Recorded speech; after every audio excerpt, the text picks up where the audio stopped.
Hey guys, John V from PhoneArena. You're watching our video review of the 2015 edition of the Motorola Moto E. Now, the second generation Moto E comes less than a year after its predecessor, and the nice thing is that they're able to chip away at the price point, so it now starts at $120, so pretty competitive. The design doesn't change that much. It's still a distinctively Moto E handset made out of plastic, matte finish, nice clean look. It's the perfect size, easy to grasp with one hand. You're able to touch all corners of the display without stretching too much your thumb. While it has more of a closed design this year, you have a subtle personalization quality in the form of these Motorola bands. It's the bezel around the sides. You can replace them with different colors, and they contrast nicely to either the white or black colors of the handset. The display here is a slightly larger 4.5-inch QHD IPS display, so while it's decent enough for details, we do notice right from the get-go that it has a noticeably yellow color tone. That's evident by its color temperature of 6300 Kelvin. They've improved the brightness output to 407 nits, so it's slightly more potent, still visible outdoors. Overall though, we really can't complain about the display just because it gets the job done. It's running a mostly stock Android 5.0.2 Lollipop experience. So not only do you have the basic features of Lollipop, you have it enhanced with some of the Moto services. They include things like Moto Assist, Moto Actions, Moto Display.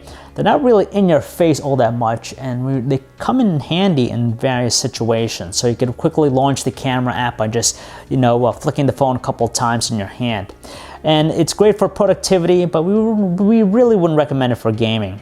It's powered by Qualcomm Snapdragon 400 chip. While it's able to handle most basic things, it really struggles with pretty much everything else.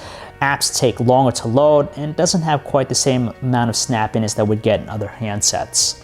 The camera here is a 5-megapixel camera.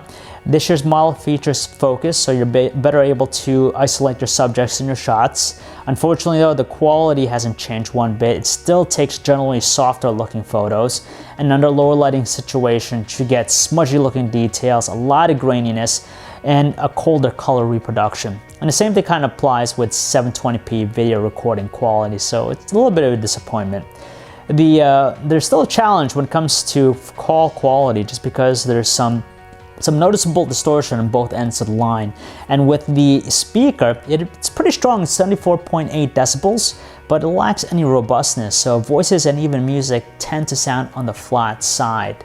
Now they actually stuffed this with a slightly larger battery, 2390 milliamp hour battery, and we're surprised that it's able to produce a little bit better battery life than its predecessor. So in our battery benchmark test, it gets 9 hours of continuous usage, which is an hour better than last year's model. So it's pretty nice that it's pretty long lasting.